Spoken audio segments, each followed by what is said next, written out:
don't start your own chant, Natalie. Hiya, everyone. Hello. Thanks for coming. I didn't even have to buy any of you a pint to be here, and I was this close to going downstairs and offering my services.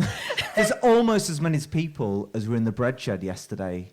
Almost. Almost. Yeah. If you don't know us, we're Vandal Factory.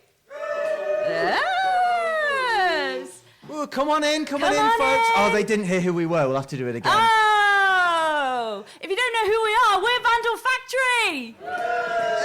That's right. My name's Natalie Quatermass. I'm Henry Raby. And together we are Vandal Factory. Factory. That's 3 times. 3 times.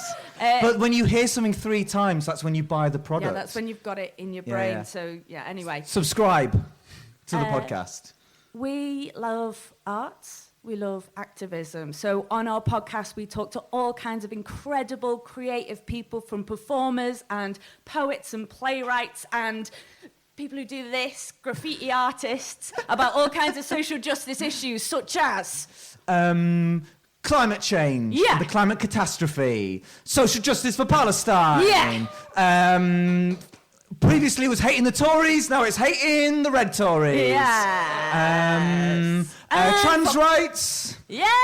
I mean, all that progressive lefty All stuff. the good stuff. Henry likes to do a little bit of poetry on the side, and I do some theatre making, so we also talk about our own creative practice alongside all the brilliant people that we get to interview, which today are the amazing Grail Guard! GG. Yes, give us a cheer if you saw their set yesterday. Yes, it was so good. So we are so incredibly lucky to hear a once-in-a-lifetime acoustic set from Grail Guard, and nobody, not even them, know what that's going to sound like. We can't wait. Yeah. So one of the main things that we talk about on the Vandal Factory podcast is hope and anger. These are the 2 fuels. If you're an artist, if you're an activist, they keep you going in the dark times, and my God, are these dark times. So instead of saying how you doing at the beginning of every podcast, we ask, how's your hope and how's your anger? And today, dear friends, we're going to ask you, how's your hope? How's your anger? I want you to think back, when was the last time? It could be a small thing. It can be seeing the first snowdrop coming up and knowing that spring is coming. That's pretty hopeful. That's pretty hippie-ish, though, Nat. So, no matter, hey, punks are allowed to like springtime as well, and that is a hill I will die on. Didn't know I felt that strongly about it, but I know you really like spring. I really love springtime. Or what's making you angry? Like, there's a lot of things, but is there like, I mean, how long are we going to be here for? But anything. For me, shall I start with? Yeah, while they're thinking about it. Yeah. So I will say that. So we live in Leeds, and it feels like every other week the far right are like, we're going to have a march in Leeds, and they're really trying to crack that. So we've got UKIP and Restore Britain, and they're always organising, and it just feels like this constant wave of like whack-a-mole of another group. But my hope is that we are organising. Yeah. There are people on the ground. Obviously there's always that push-pull of movements and intersection and discussion and tactics. But we are doing it. It isn't just going unchallenged. So the anger is that we have to do it, but the hope is that we are organising against these far-right groups that always get kicked out. They always, they never seem to swan in and swan out and claim a victory. It's never easy for them. So there's my hope and anger. There's my hope. At the moment, I'm doing loads of work in reclaiming green spaces in working class urban areas, and there is a lot of work going on with just local people going, there's that patch of land, how can we make it our own, build it as a space that loads of people can come and share together in it. And this is mostly people who would say they're not political people, or I don't talk about politics, me, or they're not doing it necessarily for a political means. I just keep that to myself. Quietly know that the working classes are reclaiming the commons. But in a space where there is Union Jack flags still clinging on These and kind of ragged molting bastards. down every lamppost, and there's bits of graffiti that I have to walk past every time I'm walking the dogs, and it is always a hopeful thing or every day I'm getting reminded that when people come together, beautiful, amazing things can happen, and most people just want to get along with each other and have a nice place to sit, enjoy some fresh air, have a cup of tea, help each other out. Like, I do believe in our hearts of hearts that is at everyone's core. So that keeps me hopeful. Great. How about you, lovely folks? Let's come on down. Give us a wave if you've got something that you're hopeful or something that you're angry about while I get a Roman mic. Ooh, Roman mic. Come For the on, listeners at home, there's too many people to choose from. The hands are like scraping the ceiling with this intensity of like... And this is our friend Handsome Pete. Guess why he's called Handsome Pete? Yeah! All of you that hesitated, harsh. Okay, fair enough. Go on, Handsome Pete. It's a short one. I'm pretty angry about AI. Yeah, why? It's destroying the planet, and it's like being used to like argue for getting rid of jobs and actually get rid of jobs, even if it can't really replace them. And it sucks, and it's stealing art and all this other stuff. Just loads of reasons. Boo, AI, boo. My friend like used it recently on like a post, and he was like, "Oh, do you want to like upload this?" And I was like, "Nope, I'll use Canva. Thank you very much." Anyone else? Yeah, come on. I'll come to the front first. This person here. Sorry, excuse me. We get to know each other. Hello. Something that's brought me hope is recently in Glasgow in Queen's Park. Someone put out a flyer for getting a swift kick to the balls execution style before they get bottom surgery, and hundreds of people turned up to watch and listen to the flute taps played, and it was just a good community event for the whole polycule. So it was good hope. Yeah. That's amazing. Thank you. Cheers. You have your hands up as well. So I'm going to be angry, and I think I'm going to speak for everybody here. I'm angry at the way Trump is leading this world into disaster. Yes. But I also have so much hope that the human race is now clicking on to what an idiot he is, and hopefully we're going to realise this very soon, and we'll get rid of him, and the world will be a better place. Yes, thank you so much. Brilliantly spoken. One more from over here. You're sulking because I didn't buy you that pint I was going on about earlier. I gave you 2 cheers though. Surely that's worth. That was quite awful. Yeah. Oh. No, I mean, that made me feel better, yeah. So when we were quite worried that we weren't going to get an audience and you walked in, so I gave everyone an individual cheer. Come on in, you can come to the front, you'll make them look more colourful. Talking about hope and anger. All right, give yourselves a round of applause. Thank you very much, everyone.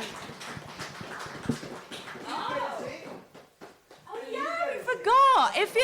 We should have done that as an incentive. If you give your hope and anger, you get a personalised Vandal Factory zine. There you go. That's your little prize. Right. I mentioned earlier that Henry likes to do some poems. He said just before we started, am I still all right to do a poem? I didn't know that was an option. I thought that had to happen. So all I can do is apologise, folks. I will say, if Natalie did want me to not do a poem, she could rugby tackle me to the ground. She could easily deck us. No, that's a rubbish introduction. Ladies and gentlemen, please put your hands together for the world's best punk poet. It's Henry Raby! This is a new poem. Can I get a cry of new shit? New shit! So any feedback, warmly welcome. This poem's called Britain Needs, and it goes a bit like this. Britain needs reframing.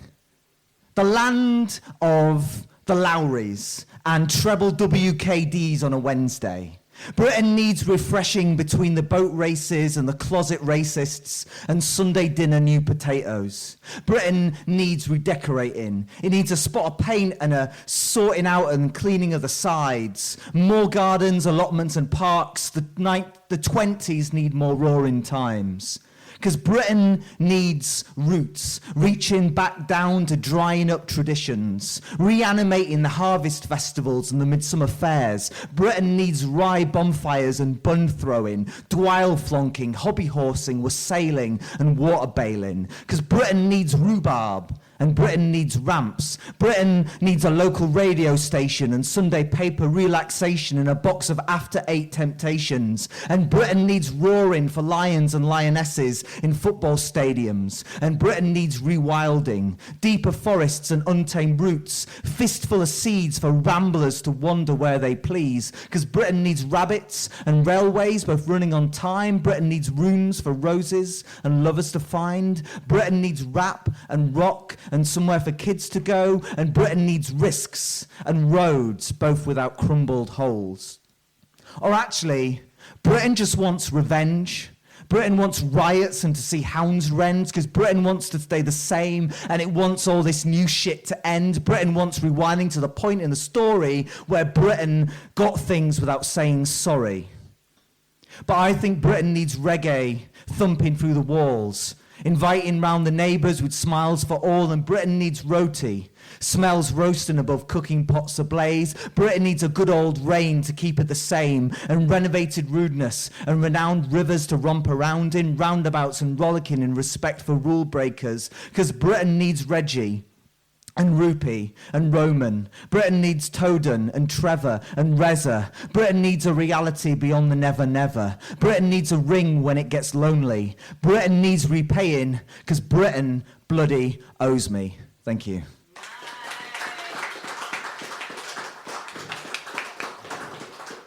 So, without further ado, we would love you to give a roaring acoustic welcome, whatever that looks like, to the incredible Grail Guard!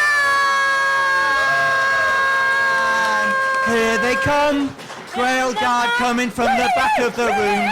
It's Grail Guard coming from the back of the room. Yes, it's Grail Guard coming from the back of the room. Wild! Oh, incredible! You're going to play us a couple of tracks first, aren't you? It's about to get wilder. Oh, yeah. Should we sit on the sofa so we'll be behind them? We were contemplating it, but we think it's better to... it's weird. Yeah, 100% it is weird, yeah. It's definitely a little bit weird, I'm not going to lie. So, I'm Riaz, hi everyone. This is Adam. Adam is the drummer in Grail Guard, but he originally started out as the guitarist. Unfortunately, needs needed to be met, and Adam stepped up and got on the drums after our drummer left. Mostly because he hated Adam. No, that's a lie. Are we allowed to swear on this podcast? Yeah, he called me a cunt and then left. The truth of the matter is... I am a cunt. Our drummer said that we weren't making enough money as a punk band, and we were like, we're a fucking punk band, we're never going to make any money. Look at us now.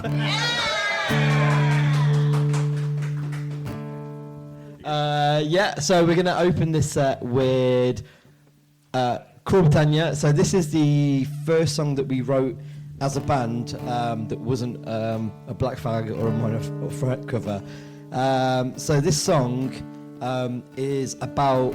I never really get to talk about what this song's about on stage, because when you're on stage and you've got like 30 minutes to play, you're in such a rush to just go, this song's about the British Empire, and then, you know, you go into it. But it's about a bit more than just the British Empire.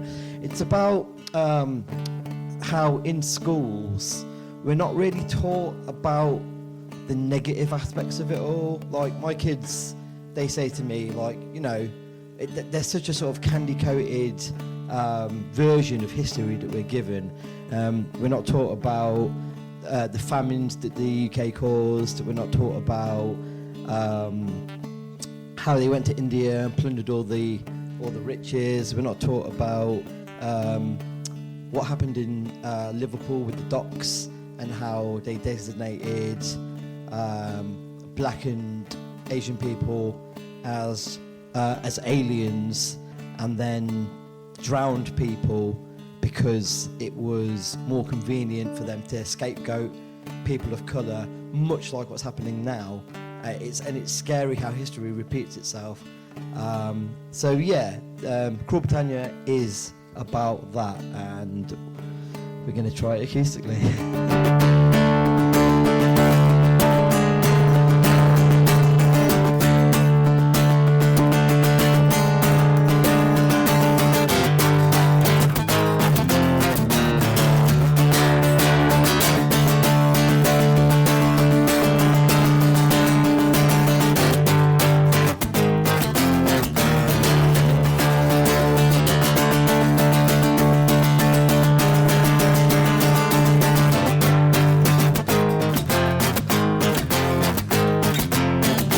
Together like a murmuration, death diving is the end of a nation, propaganda in every paper, rising prices and high inflation.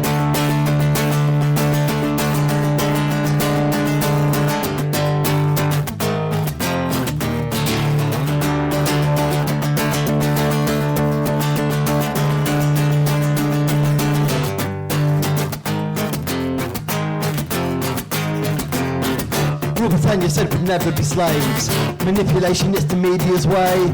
Frog march to your run, Mark Grave. Cruel Britannia from the land to the sea. It's 400 years of bloody history. Cruel Britannia from the land to the sea. It's 400 years of bloody history.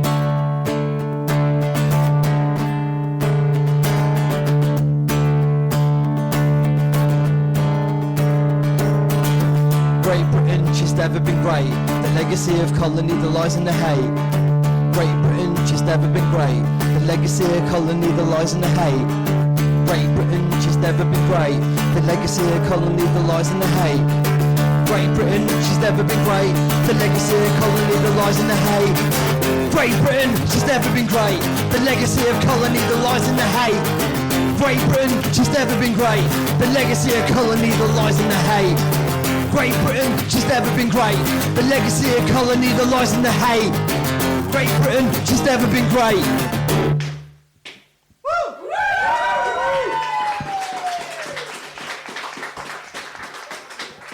Thank you very much.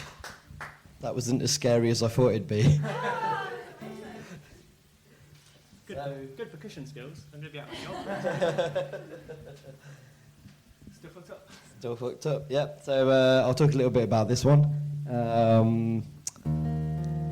Again, in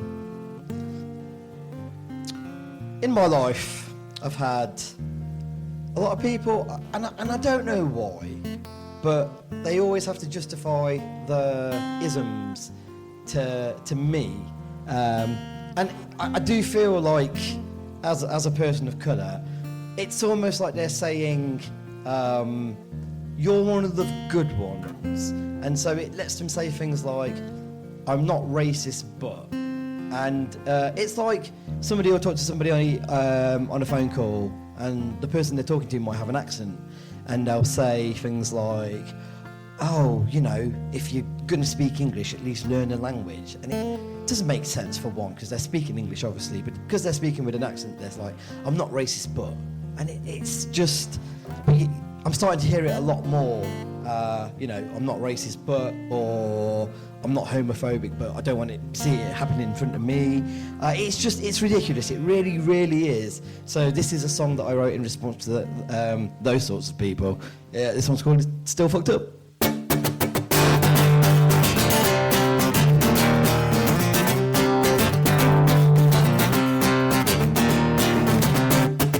Same old bullshit with a different take. You're making backwards comments, stupid look on your face, and you think you're so progressive with your theories on race. Cause they fucking Nazis with a punch in the face. It's still fucked up, it's still fucked up, it's still fucked up. It's still fucked up, it's still fucked up, it's still fucked up.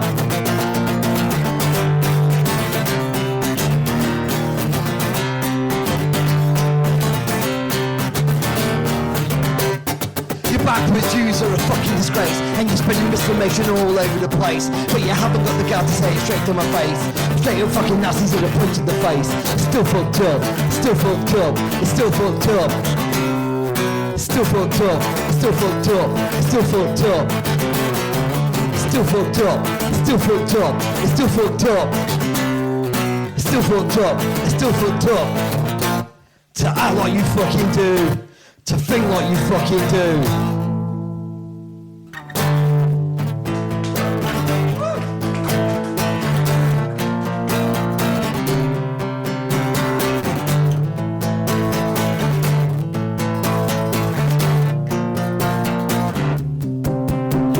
You're not racist, but you'll chat bad shit to justify the bullshit that your mouth will spit.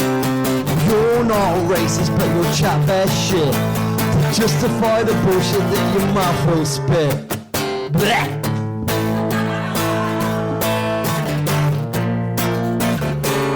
Fuck you.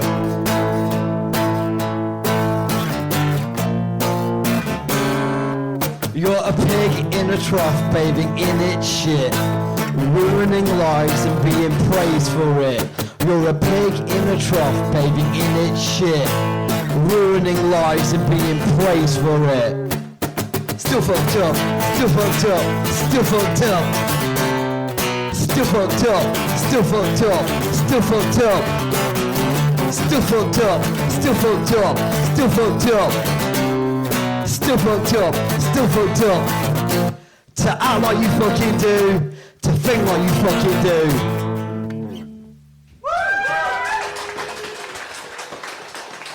Cheers.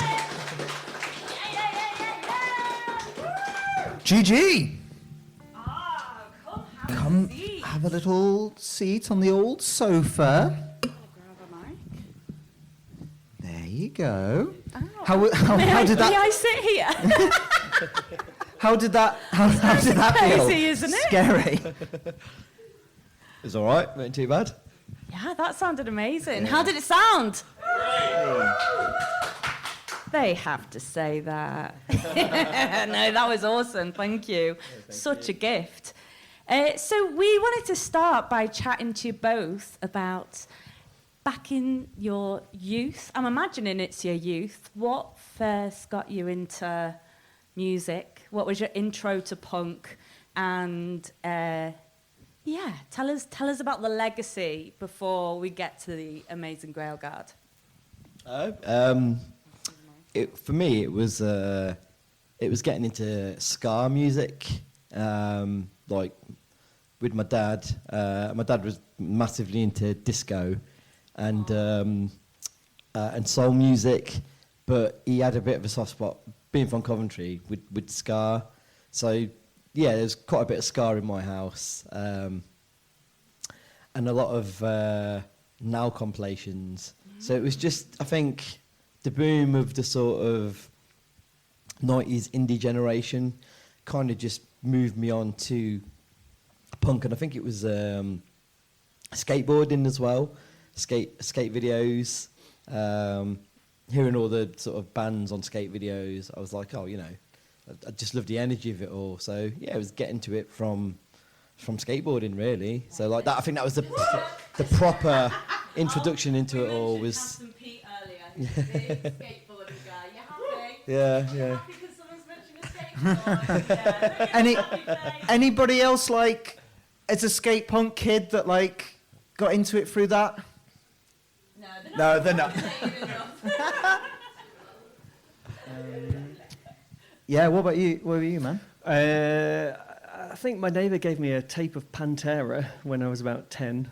I can't say that they're my favourite band now, or weren't pretty much for about a week after I listened to it, but it definitely got me into something that wasn't kind of just shit landfill kind of pop music.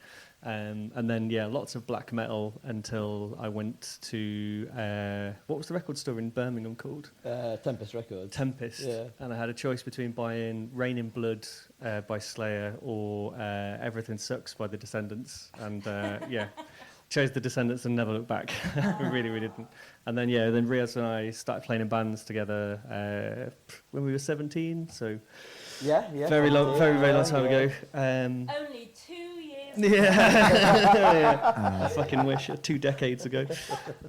So it's quite nice that we played with sort of members of Shackleford in a band called Temping Bastards back in the day in Nuneaton, with a lot of the same bands. So like we saw Lightyear last night play, and we saw them play in a little back room of a social club in Nuneaton, like 2002, 2003. Yeah, we played with wonderful. them. Yeah, and the trumpet player pissed on me. Deliberately? Or was it? No, he had half of his face shaved, and it was really amusing. And I was like, just looking at him, and he kind of looked at me and with these like crazy eyes, and he turned around and was weeing at the same time. So it was. This was in a public toilet. It was in a public Right. toilet. It was. I don't know what goes down in the That's the last time we invite Lightyear around for dinner. Like, this is. I said, "Where's half your beard?" And he went, "I'm Gandalf the Grey." And that was it. Yeah, he told me he was Gandalf the Grey and weed on me a little bit, and then rock and roll. Yeah. See, this is what we need to pass down to the next generation of punk rockers. When are we going to become the generation that are the Gandalf the Greys? I was thinking about like a similar love of ska, and like growing up being like really into like two-tone and ska being very upbeat and positive. But I was also thinking like actually the older I get, the more I go to like quite like heavier music actually, and I feel like the world is making me more of this like gnarled millennial. So I was wondering about like, do you find actually when it came to new music you were like, actually maybe ska isn't what I need to do, it's what Grail Guard is, which is obviously we've just heard it's an acoustic version, but is guttural and furious, and you know you've got reviews saying how visceral you are. What was that evolution for you to go, okay, now it's time to do this type of music for this world? Yeah, it was definitely a combination of things. I think, so after I was playing in a number of punk bands, a couple of them with Adam, I really didn't make music like for a good while. I was in a 2-man doom black metal band for a bit. And then I did an acoustic bit with some friends. It started to go really, really well, and then fell apart. And it was just a frustration of lockdown, I think. And I think I've always been into music for it to be about something. So I found, like you said, with ska, as fun as it was, it didn't really resonate with me in terms of what it was about. And I think even as a kid playing in a ska band, like I wanted it to be a bit more about the world as opposed to just, you know, I suppose partying and girls. So it was always my intention to do punk the way that I felt punk should be, and to be about something, and to be about change, and to be about making a difference. So I think Grail Guard was definitely the evolution of that. And I think it was just growing up as, you know, a third generation child of an immigrant, and seeing the sort of vitriol directed at people like me for the longest time. And it does feel like it's not getting any better. So, like, I do feel like, I think the reason that Grail Guard is making the impression that we're making is because people feel like there isn't bands that are saying what we're saying. And I do think that it is important that the message that we're trying to convey is listened to. So I think that's probably one of the reasons. It makes me feel really hopeful, actually. So, kind of Breadshed yesterday. It's, you know, Riaz talked a lot in between songs about politics and kind of messages and stuff, and like growing up with bands like Broadways and Propagandy, like that was always something that I was interested in. Like I read along a lot of lyrics and like I'm really interested in bands who have kind of a message. And when we started out, we were kind of a lot of mixed bills, and you could see a few people kind of turning away from it. But it's nice that so many people are kind of leaning into it now, and it's just nice that people are kind of wanting to share in a message, but also sharing a good time. So like when you asked about the hope and anger earlier, like it's really hopeful yesterday that there were so many people with a sort of common cause in the same room together, and it you know, obviously fucking huge buzz to us as well. So thanks to everyone for coming out. Yeah. But it's just nice that there was, you know, there was no eye rolling. It was kind of like, you know, Grail Guard have a political message. It's like, you know, it's not for everyone, and that's absolutely fine. But it means the world to us that people will kind of like listen along, and you know, that's just great. That's really good. Jump in on that. But and yeah, it was an amazing set, and it was rammed in Breadshed yesterday. We were right at the back, and the energy that everyone was throwing forward to you, right from the person who was like at the back door. I hope you could feel that on stage. Oh, 100%, yeah. And as much as I do agree that people, you know, usually know the band and know why they're there, and that you've got a political message, but I was also getting an impression that perhaps when you're in a festival that's a punk festival such as this, first and foremost, people are here for the music, and they will give stuff a go, and you'll reach people who might not know you as too. And so when you're doing things like a fuck fascism chant, there's those of us who are like, yeah, we know the score, we know why we're here. And then I was also looking around to seeing some like, not rolling eyes, but some like, all right, okay then. And there was people who were like kind of going, interesting, go on. You know, there's a bit of this, like maybe there is a kind of thing where you can reach people who aren't necessarily kind of politically minded and actively engaging, because they're there for the music first, and then they hear a political message, and yeah, hopefully that can kind of smoke some flames, or flame some smokes. I would never presume that a punk audience is actually wants change. I would say that actually a lot of the gigs I went to in my 20s, I was very frustrated. So everyone just seemed to get pissed. And I don't want to like be like, yeah, you're such a lame-o. I'm such a lame-o. But I was like, why aren't we talking about the strikes that are happening? And there's room for both, right? I don't want to be a killjoy, but like I do think like that's what is a good thing about MPF, is like there's room for like lots of fun and to say what needs to be said. Sure, the cross-pollination is awesome. But the album is Still No Future. It's a direct reference to the Pistols sneering, there's no future for you and we're 50 years on. Can you talk about that idea of like, that choice in name in the album, how that came together as a piece? Yeah, so with Still No Future, with the album title itself, it was 50 years of punk was one of the things. But also from punk's inception in the 70s, from like the New York Dolls to Sex Pistols, the tone, it feels like, talking to my parents and my grandparents that are still alive, it feels like how it was for them back then. Not a lot has changed, and we're a more inclusive society, and there is a lot more integration, but at the same time there is still the media trying to divide us, right-wing politicians trying to divide us. Every other story is putting refugees in a negative light, or putting people of colour in a negative light, or support for acts of racism and violence against people of colour. In Birmingham recently there was a mosque that was vandalised, and every comment was give the man a medal and buy him a pint. And it's just, it's that narrative that is there. And when I read things like that, it gets to me. And I know that it is just a comment on a Facebook post or an Instagram post, but psychologically it's so damaging.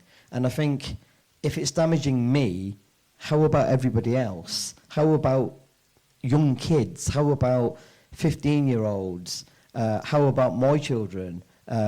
They're seeing such vitriol and hatred towards them everywhere. Then how are they supposed to feel in this country? My children are mixed race. And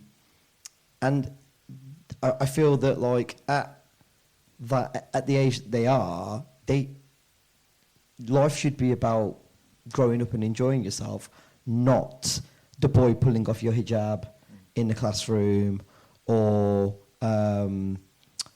my middle daughter is, you know, I'd never say to her, you have to wear a head covering, but she said to me, I don't want to wear one because I feel that I'll be targeted. She's targeted enough, she says, with bullies, that to her, that'd make her even more of a target. And she's 12 years old. It's you know, so it's to lead into the still no future. It's that whole, are things getting any better? Have things changed? So yeah, really, that's what sort of the album is about. Well, in my mind, anyway.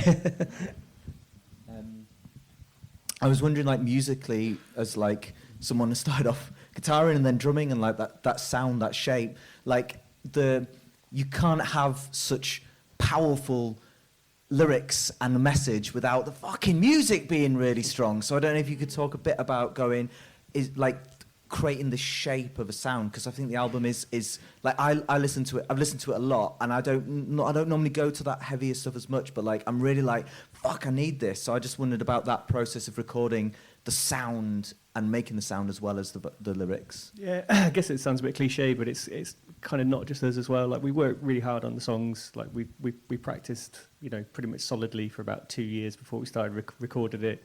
We played probably 100 gigs in 2 years or something like that. I lose track of the. So that kind of helped in the process. Like, James and Phil, who are also in the band, like, they're at the back of the room now. Like, James is constantly tinkering with stuff. Like, and I think there's a really nice contrast of kind of like musicianship in the band, in terms of like, I'll want to play through something once and it just be really rough and scrappy, and like I'm really happy with it. And James is like a perfectionist. He's always kind of tweaking stuff and making demos. So I think it's really nice that the songs have kind of evolved over time. I think playing them out is really important as well, because it's like, you know, we'll play them out for a couple of weeks and then come back and then do a little like tweak and another demo of it. But also, it's not just us in terms of like, so John Priestley, who plays in the Godfathers, and he was the bass player for the Damned as well. He's got a studio called Abatis Studios in Warwickshire that we recorded. He's such a lovely man, and we had so many bands recommending him, like Shackleford, who are friends from Nuneaton, and Face Up, who are also playing today or tomorrow, I think. They recorded with him, and he just brought so much energy and passion. Like, he's just an absolute master of his craft, and he just makes it a really fun experience. And like, yeah, so he brought a lot to the album as well. And then Dave from the Old Cider Press, like, mastering it. That was absolutely incredible in terms of just like putting it up to the next level.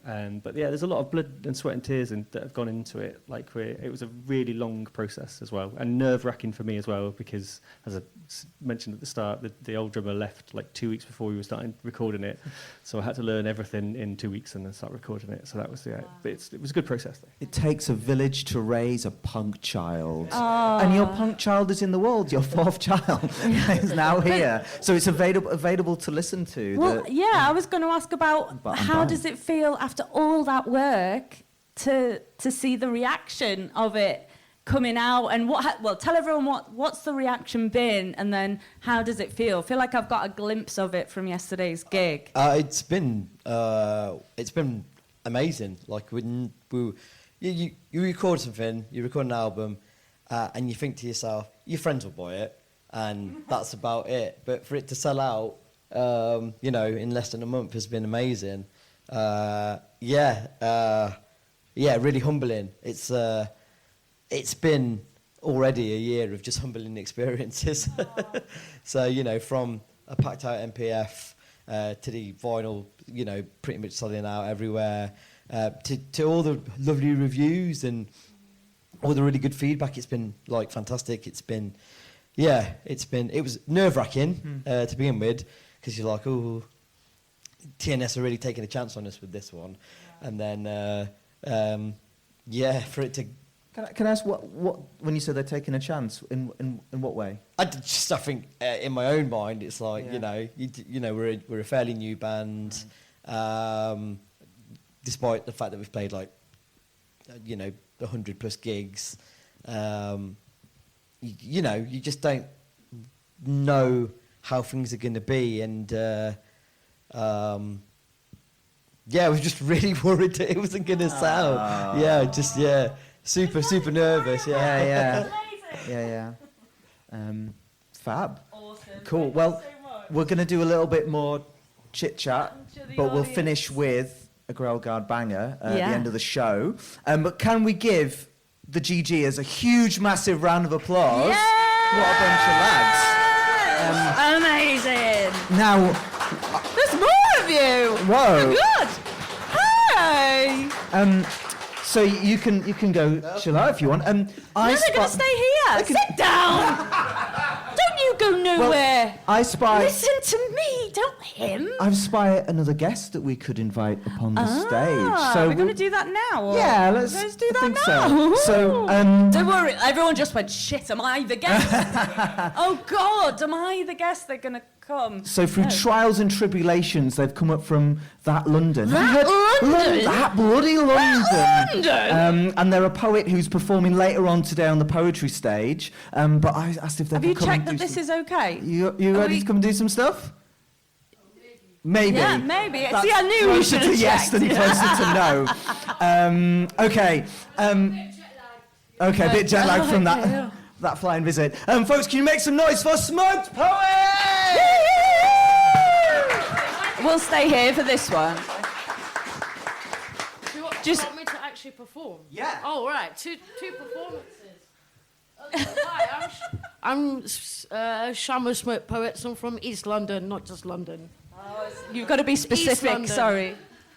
I feel like I have to say that when I'm in Manchester up north, so you guys don't hate me.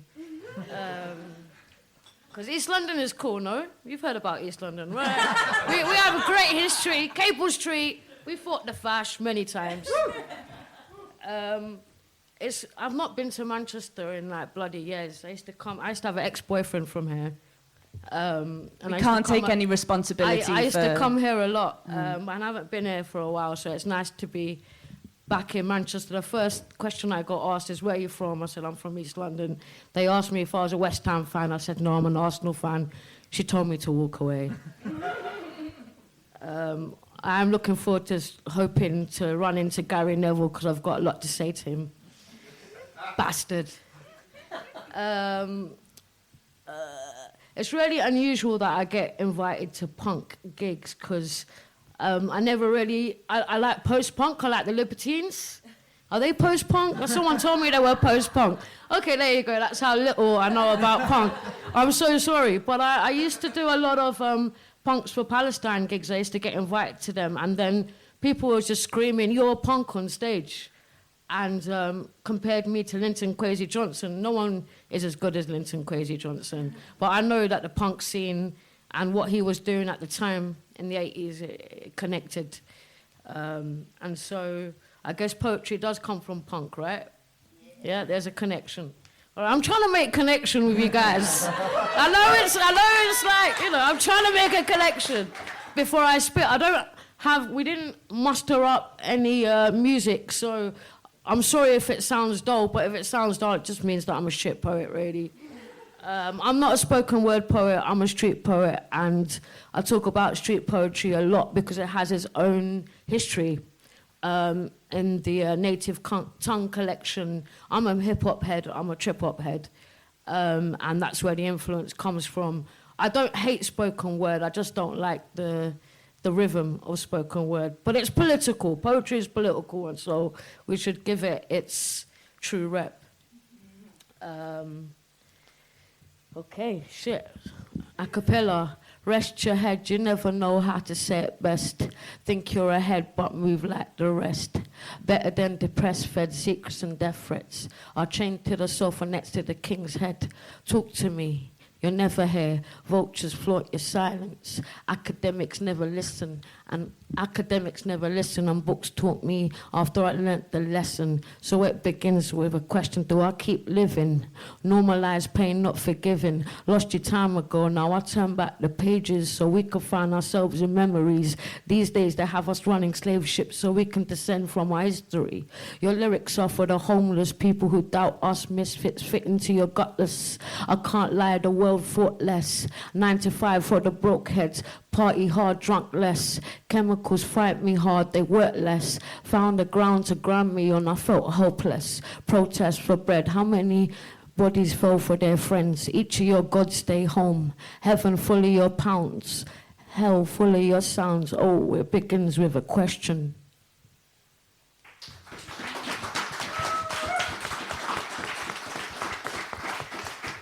That's how I feel after I do my 12-hour shift at the NHS, but I'm a mental health worker, and that's a little glimpse. It's all right, it's okay, it's all right. I saw your face, don't clap, because every time clap, a nurse dies.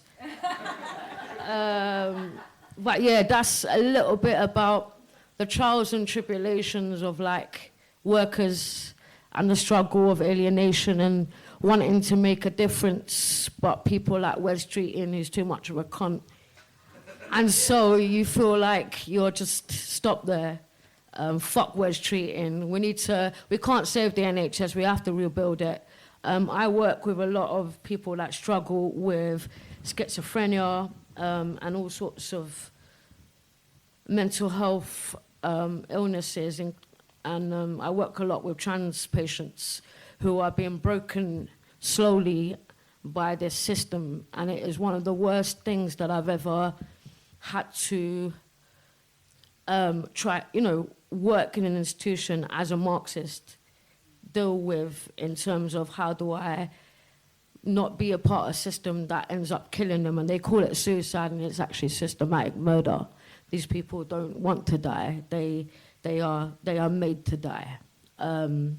But there's a lot of good work being done, and hopefully I'd like to see a change where trans people are treated like any other patient, and get their puberty blockers and get their hormones.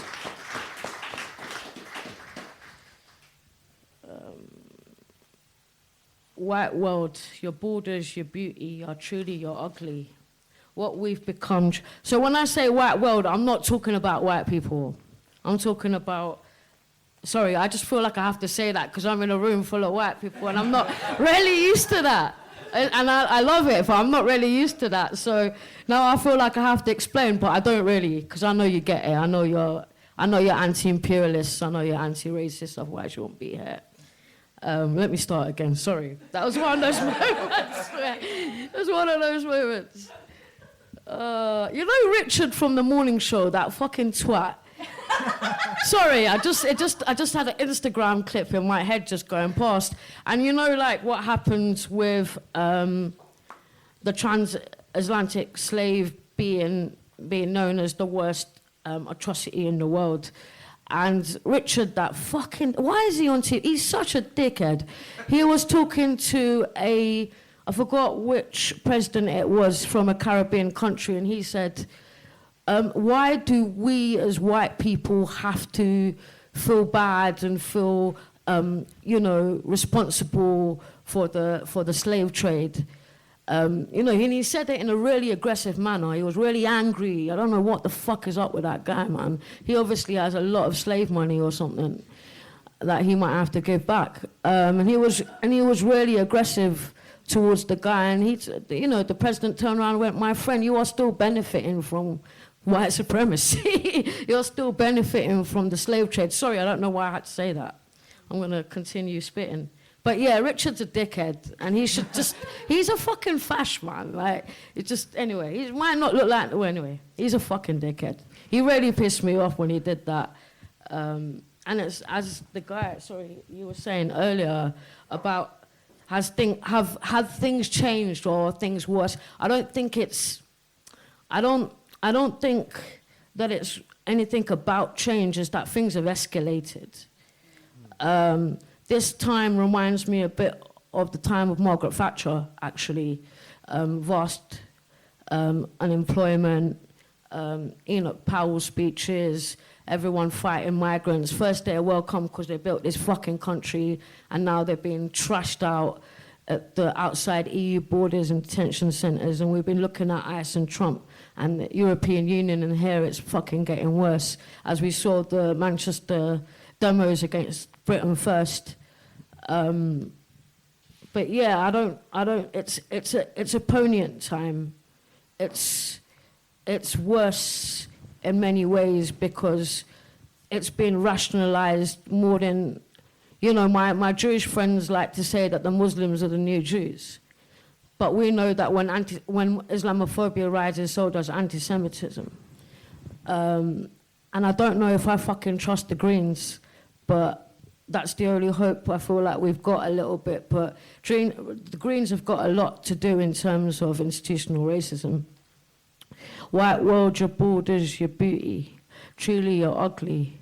What we've become, tragedies of numb, treading on mud while they twiddle their thumbs. I'm not a story. There's no thrones to be won. What is there to take? Why let it be this way? Keep your mouth shut. They pay double for tears, but not when they dry up. You don't understand me. Confined in big spaces, our ceilings so high they hide their faces. But people are strange when they have money. So they sleep in Africa to show empathy, because emptiness is their epitome. But melanin is more destructive. Oh, enemy of the sun, but I shall not compromise. And until the last pulse in my brain, my veins, I shall resist.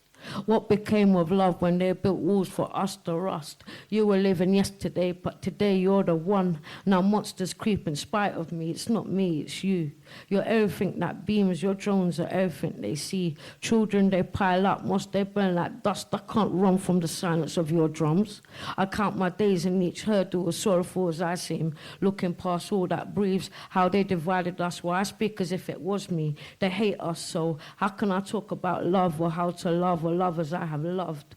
They hate us, so how can I talk about love or how to love or love as I have loved?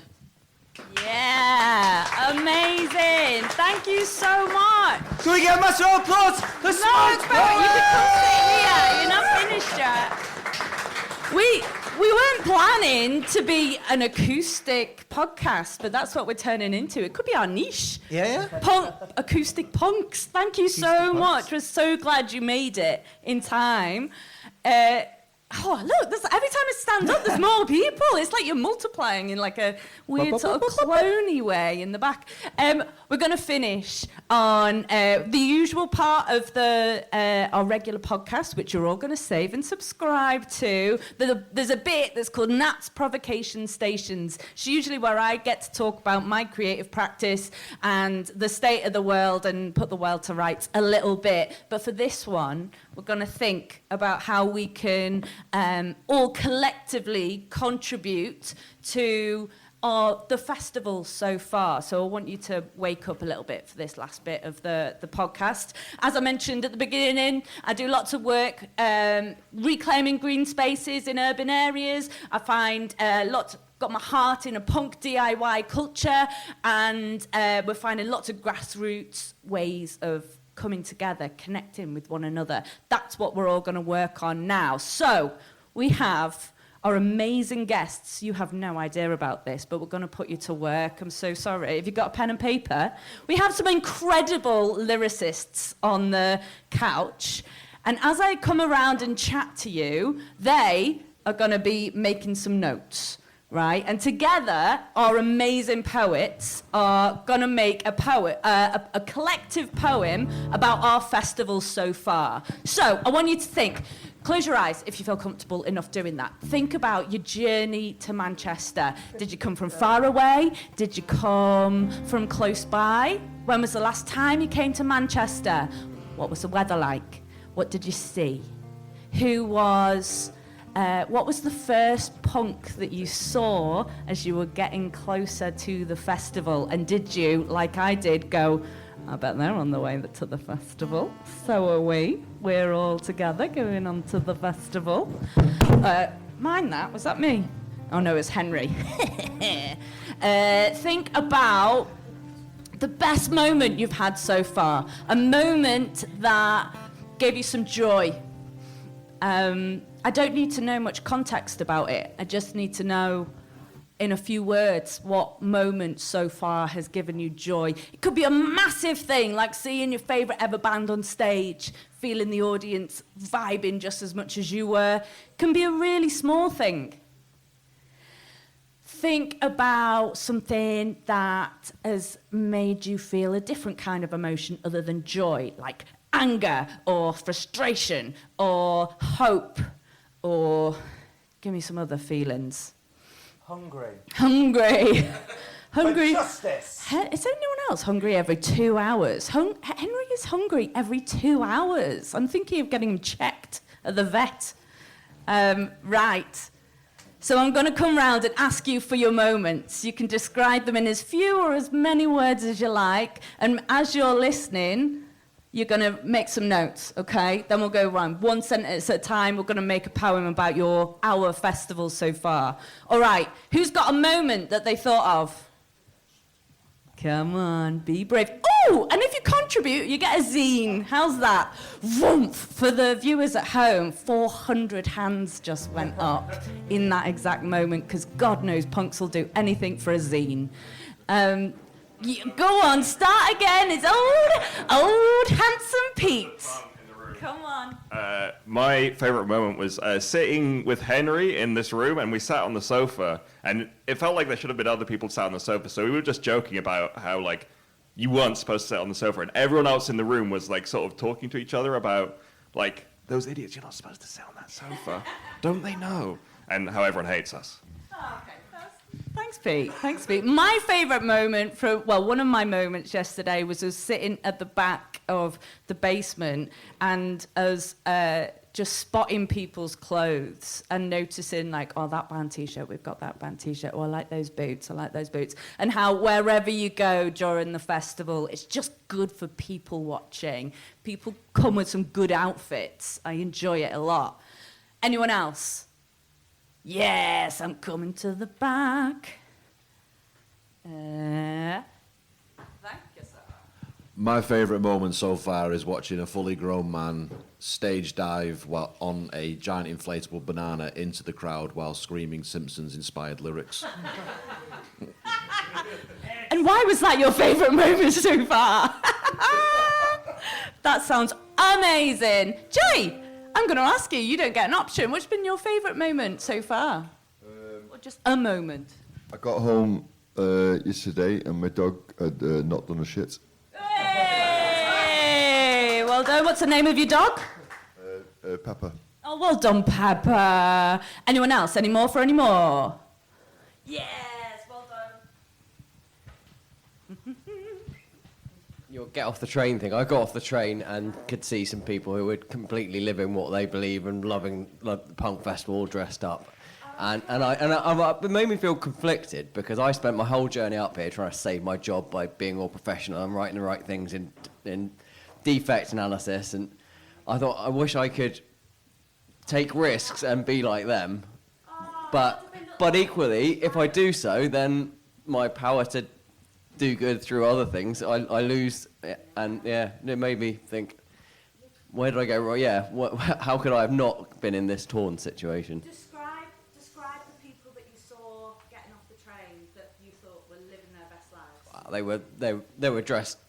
They were dressed exactly as they wanted to dressed to it for the, like you said, you know, they're going to the festival. I could give them directions, and and I thought, oh, wouldn't it have been nice if I had the bravery to take that route myself and to end up as in my zone as they were. But maybe it's something to think about for next year.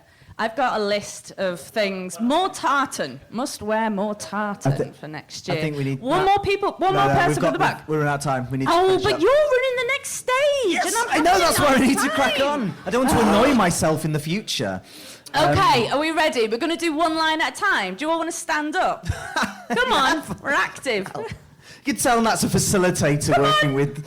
Right, you ready for your poem? Made by the best lyricists in the whole wide world. Give them a cheer!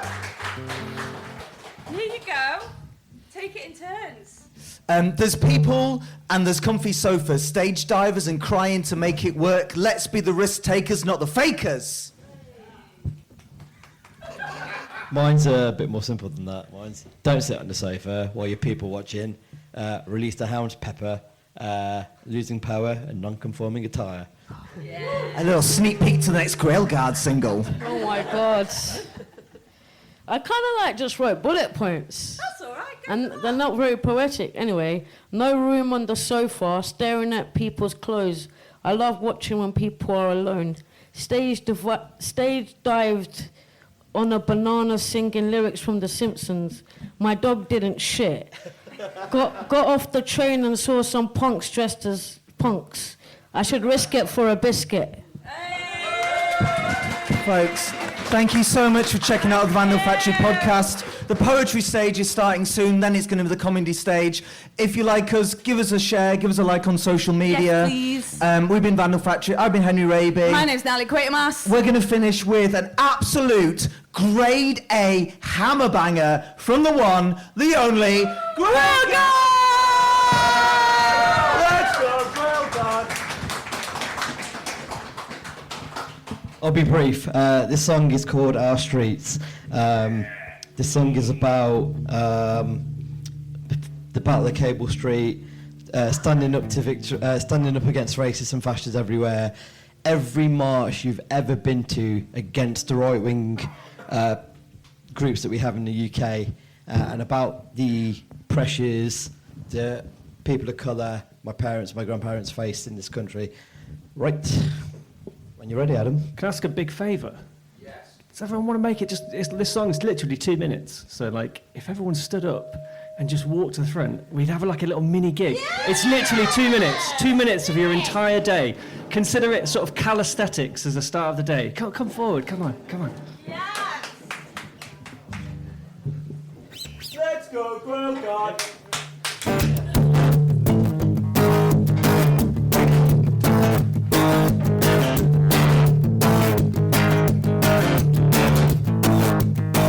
My family's been in this country since 1952. Invited into this country to do the jobs you wouldn't do. My family's been in this country since 1952.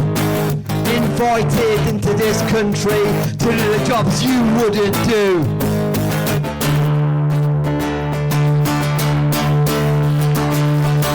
My dad was born in this country in 1963. Immigrant son, you won't amount to anything. Then he went and he had me.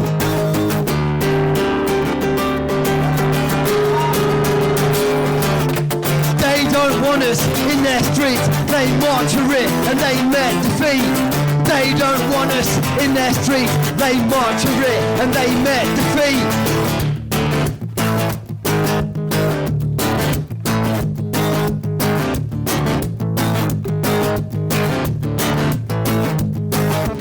I was born in this country in 1985. Go back to your own fucking country, Packy. I've heard that shit since I was a child. They don't want me in their streets. They march for it and they met defeat. They don't want me in their streets. They march for it and they met defeat. They don't want me in their streets. They march for it and they met defeat. They don't want me in their streets. They march for it and they met defeat. From Windrush and fighting in wars, unite will stand as one. But when you want someone to blame, you want us Packies gone. From Windrush and fighting in wars, unite will stand as one. But when you want someone to blame, you want us Packies gone.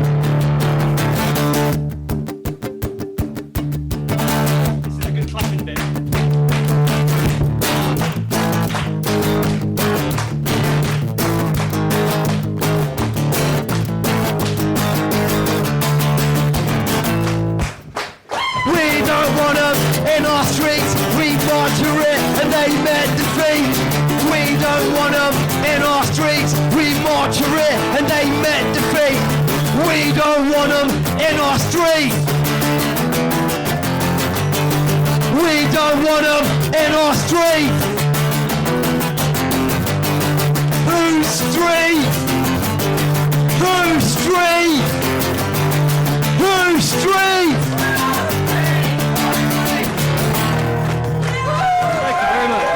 Thank you so much. R Street.